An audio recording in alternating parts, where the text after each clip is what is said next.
Hi, everybody, and welcome back, and thanks for being here on this Tuesday. We've got a lot of ground to cover tonight, including, of course, an update on your forecast. It has been tweaked, but still, for the most part, more clouds and rain than sun or anything else throughout the rest of your week. We'll talk about in the near term, of course, the showers and storms this evening and some cooler air for your weekend. We have a Kentucky senator, an official candidate for the presidency, and he wasn't necessarily, I'm going to say, for my part of reporting what stole the show during his announcement. I'll get to that in just a second. And in fact, let's just go ahead, and I wish I could start a show off in this manner each and every evening. You've seen her in and around the viewing area at a whole lot of functions supporting local churches and organizations. You've seen her maybe at a UK basketball game. Most recently, just yesterday, she was singing the national anthem for the opening day of the Reds. Perhaps why they defeated the Pirates 5-2. I'm going to go with that. The Cavs and Heat game Thursday of last week. The Brooklyn Nets on March the 31st. Just a few of the most recent appearances, including this morning's national anthem performance, sung at the beginning of a ceremony to officially kick off Rand Paul's candidacy for president. I give you our Marlena Van Hoos from Johnson County, an Eastern Kentucky native who continues to astound us all with such an angelic voice, as well as an angelic personality that continues to rise above all else. Whose broad stripes and bright stars through the perilous fight, o'er the ramparts we watched, were so gallantly streaming, and the rockets' red glare, the bombs bursting in air, gave proof through the night that our flag was still there. Oh, say does that star-spangled banner yet wave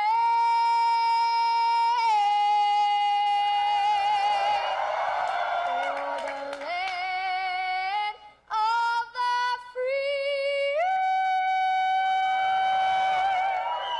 and the home of the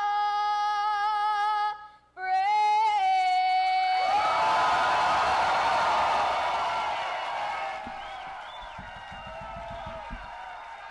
And since there's no way I can follow that, I'll be right back after these messages.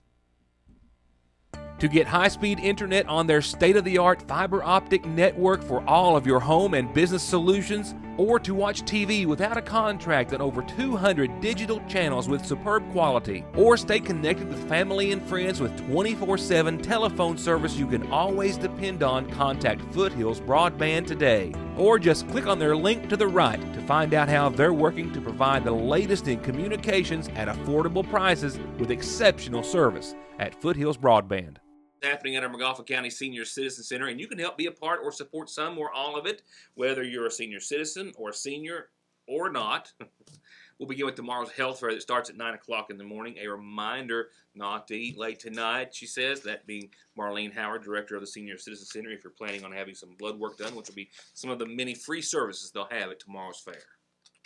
While I hope to be talking to some seniors tomorrow, I need to tell you about a couple of things tonight. And first off, how you can help support them in the Dress in Blue Day for a future free of colon cancer.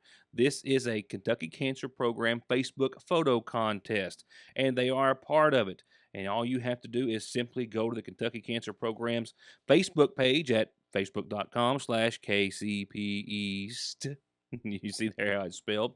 And like the photo of the McGoffin County Senior Citizens Center. It's that easy to support our seniors, regardless of whether or not you're a senior citizen at the program, or of any age. The photo with the most likes will be the winner. It's that simple.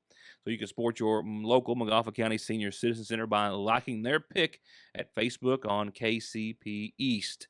That's Kentucky Cancer Program East for, of course, the Eastern Division of Kentucky. And it's all in an effort to raise awareness of colon cancer and hopefully one day seeing a future free of colon cancer. Their Dress in Blue Day Facebook photo contest is underway, and you can help support them. And as I mentioned, the health fair is tomorrow at the Senior Citizen Center. That, of course, is in the Lloyd M. Hall Community Center. It's 9 to 11 in the morning, 2 hours. Paul B. Hall will be there doing some blood work. King's Daughters will be doing EKGs. It's open to the public, and they encourage everyone to come and take advantage of these services. Also, a deadline for our seniors out there. The senior games forms are due in this week. The deadline is this Friday for anyone wishing to participate, anyone over the age of 50. They have a lot of fun every year, but the deadline to apply for the senior games, which is several weeks away, is this Friday, and you can do so by getting an application and filling it out at the Senior Citizen Center. Maybe get one at the health fair tomorrow, and as they say, two birds with one stone. On last night's program, I outlined some details as to a potential timeline, one way or the other, for the appeals case as it pertains to the Magoffin County Judge Executive's race and the appeal filed on not just behalf of Republican candidate John Montgomery, but as well as, of course, Charles Hardin and the Magoffin County Board of Elections. Just before airtime, I've been able to receive some word from the Kentucky Court of Appeals in regards to a timeline which has now been established, as all those briefs submitted by all three parties are to be forwarded over to a three-judge panel. In a follow-up from what I had information on last evening, briefs were to be submitted by all three parties filing up an appeal. Judge Hardin, the Board of Elections, the cross appeal filed on behalf of John Montgomery. And I was told yesterday after inquiry that one of the briefs, there was a question surrounding its sufficiency, which was deemed sufficient today by a representative or member of the Kentucky Court of Appeals cabinet, if you will. And briefs have now officially been filed. They are on record, and they will be submitted to a three-judge panel for their immediate consideration this Friday. Now, that is the only precise timeline that I can offer. Thereafter, as for a verdict or a ruling to be handed down, that is only an estimation of which I have been told could be a week or less, but somewhere in that time frame. However, we do know that briefs have been officially filed, recorded, and will be submitted before that still unknown three-judge panel. I've got an inquiry in to find out if we can find out the three-judge panel that it will be going before we actually hear the ruling, but that's not been information that I've had returned back to me as of yet. But those briefs will be submitted to those three judges this Friday for their immediate consideration. We expect by possibly the next Friday, give or take, to have some sort of finality in regards to the appeal on all three cases. And of course, I can very well assume that I'll be the very first to let you know. For now, it's time to find out what's happening on tonight's Magoffin Farm Bureau-sponsored community calendar. First up, a reminder, actually an announcement, that North Magoffin Elementary Site-Based Council meets in regular session tomorrow, 4 o'clock, in the school's conference room. Everyone is invited to attend. Let me tell you about a big sale at St. Luke's Church here in Sagersville beginning the morning of this Thursday. All clothing and shoes, $2 a bag. A whole bag of clothing and shoes, just $2 at the open door there at St. Luke's Church from 9 till 2 this Thursday. And a free hunter education class has been set for this Thursday and Friday, 6 till 9 those two evenings. Then Saturday morning, they'll start back up at 9 and go till completion. It's all at the Magoffin County Sportsman's Club on Spurlock, and you must be 9 years of age or older. You can register online at fw.ky.gov, and you can call for more information, 349-2018. The Kearney Free Will Baptist Church is showing the Passion of the Christ this Saturday at 6, which is what I told you last night, but I was made aware today that I was showing 7 on the screen. I since have that fixed. Saturday at 6 for Passion of the Christ at Kearney Free Will. Judy's Place for Kids, Superheroes Unite, is the theme of a 5K run, 1K walk this Saturday, the 11th, in Pikeville. This is a major fundraising event. All proceeds from the race benefit Judy's Place for Kids to continue providing services which promote safety and justice, hope, and healing for children with concerns of abuse. The 8th annual walk starts this Saturday morning at 9 at the East Kentucky Expo Center. The Elk Creek Free Will Baptist Church has set forth their 4th annual bass fishing tournament. Saturday the 18th starts at 7 a.m. at the Clay Lake Boat Ramp on Cave Run. $1,000 for first place. Big prizes all the way down to 5th. $100 awarded hourly for the boat that weighs in the biggest fish per hour. And you can enter that date at the Clay Lake Boat Ramp or call the numbers there in the bottom of your screen. And a reminder, kindergarten registration has officially begun in Magoffin County all this week at North Magoffin and for the following 2 weeks. Well, actually, this week and all of next week at South Magoffin and Sagersville Grade School. If you've got a birthday, an anniversary, an announcement for your church or organization, this indeed is where you want to put it, because for free, I'll tell everyone about it. You can also catch Your News Today on Howard's Cable Channel 7, Foothills Channel 40, and yournewstoday.com.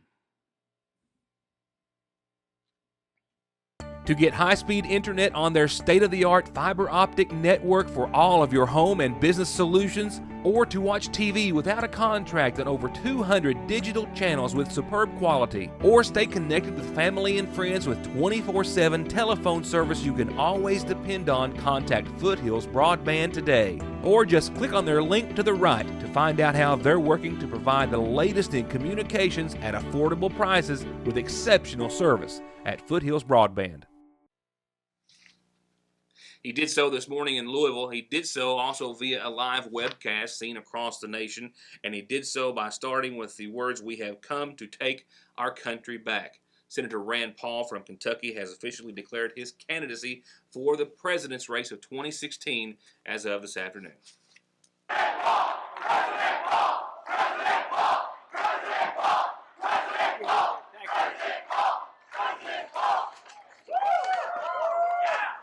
I have a message. A message that is loud and clear and does not mince words. We've come to take our country back.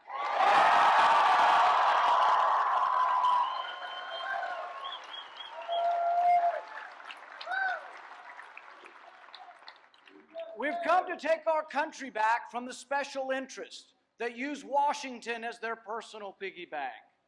The special interests that are more concerned with their personal welfare than the general welfare.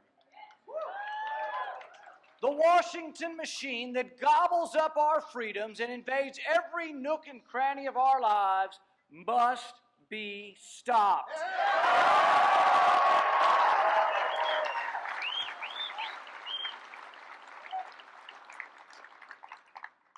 Less than 5 years ago, I stood just down the road in my hometown in Bowling Green and said those same words.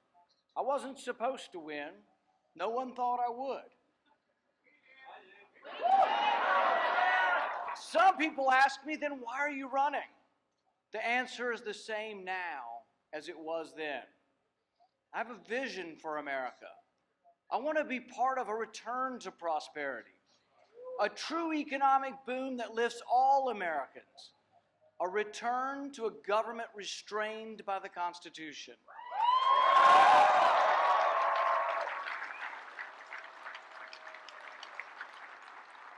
A return to privacy, opportunity, liberty. Too often, when Republicans have won, we have squandered our victory by becoming part of the Washington machine. That's not who I am. I watch our once great economy collapse under mounting spending and debt. I think, what kind of America will our grandchildren see? It seems to me that both parties and the entire political system are to blame.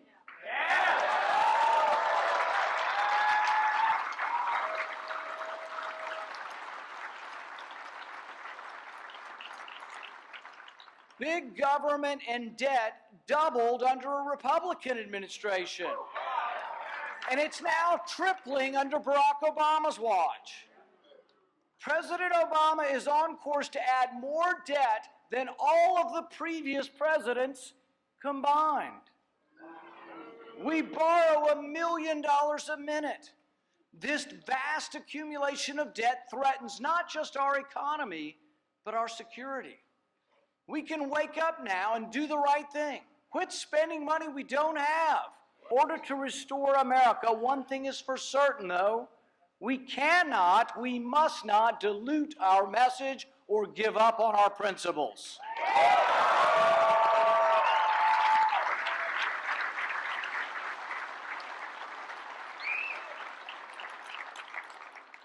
If we nominate a candidate who is simply Democrat light, what's the point?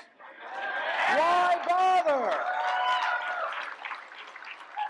We need to boldly proclaim our vision for America. We need to go boldly forth under the banner of liberty that clutches the Constitution in one hand and the Bill of Rights in the other.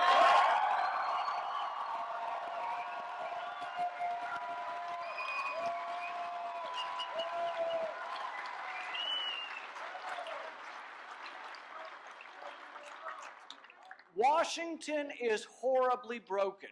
I fear it can't be fixed from within. We, the people, must rise up and demand action.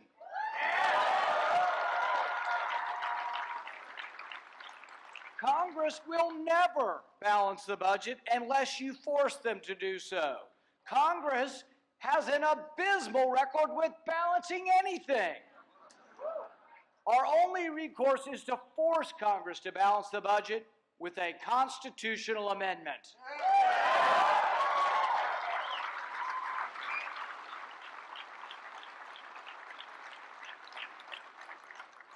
I have been to Washington, and let me tell you, there is no monopoly on knowledge there. I ran for office because we have too many career politicians. I believe it now more than ever.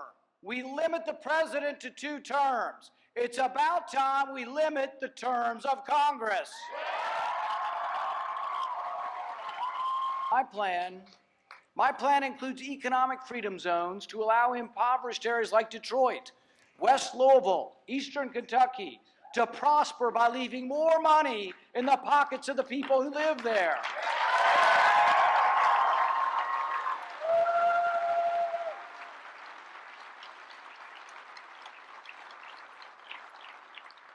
Can you imagine what a $1 billion stimulus could do for Detroit or for Appalachia? I'm convinced that most Americans want to work. I want to free up the great engine of American prosperity. I want to see millions of Americans back at work. In my vision for America, we'll bring back manufacturing jobs that pay well. How? We'll dramatically lower the tax on American companies that wish to bring their profits home.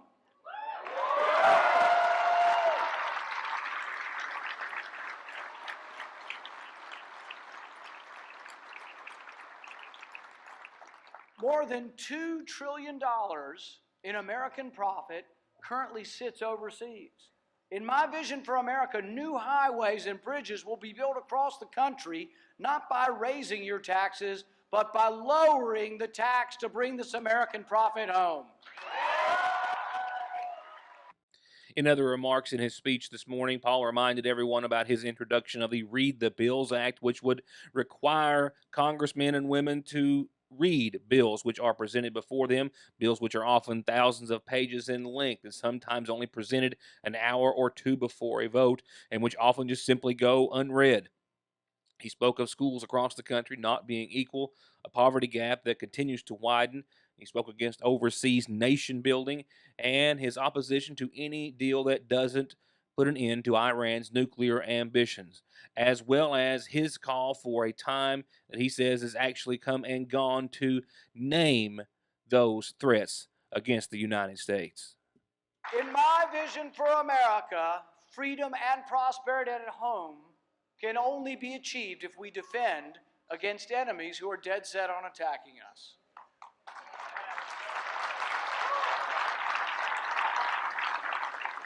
Without question, we must defend ourselves and American interests from our enemies. But until we name the enemy, we can't win the war.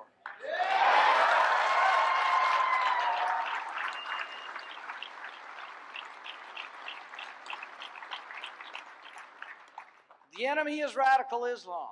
You can't get around it.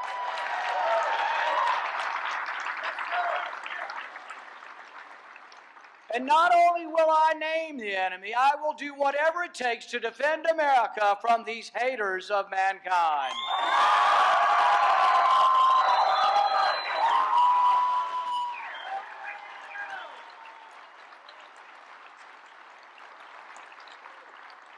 We need a national defense, robust enough to defend against all attack, moderate enough to deter all enemies, and nimble enough to defend our vital interests. But we also need a foreign policy that protects American interests and encourages stability, not chaos.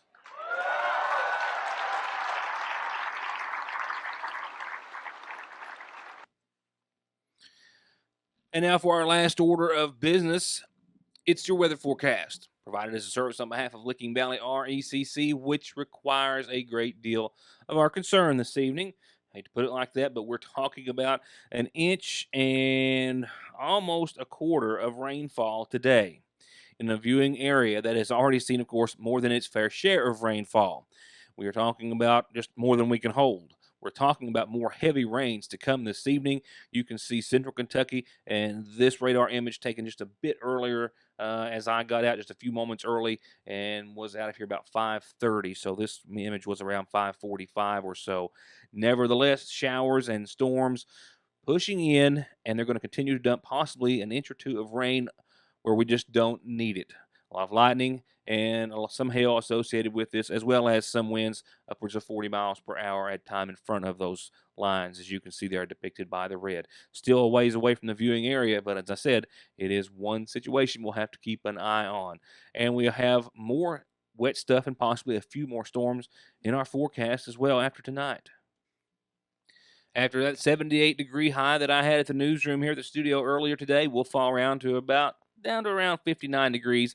Clouds aren't going anywhere. Southwest winds on average 5 to 8, except when we could see some of that storm activity roll into the viewing area. Showers and storms are indeed in our forecast tonight. Keep your eye on it. And of course, we've already seen flash flooding to the extent that we should all have a real good understanding as to exactly what kind of conditions we could see tonight should we pick up any more rainfall than what we already have. Midweek tomorrow, 76 and 60 for your high, for your low. We're still talking about clouds, no mention of sun as of yet. We're still talking about more showers and storms as well on tomorrow. 50% chance of showers and thunderstorms. Winds found in the south, southwest, 6 to 10 miles per hour on the norm. Gusts upwards of 15 miles per hour tomorrow evening. And of course, with any thunderstorm activity, we could see a bit more than that. For Friday, we'll wind down the work week, I guess would be a more accurate term, with a 70-degree day. Friday, we'll also see showers and thunderstorms, mainly before 5 p.m., and that should start to give us a bit of a break in the action on Friday. So more showers and possibly some storms early at the mid and late afternoon. We'll see partly cloudy skies start to clear there after Friday evening.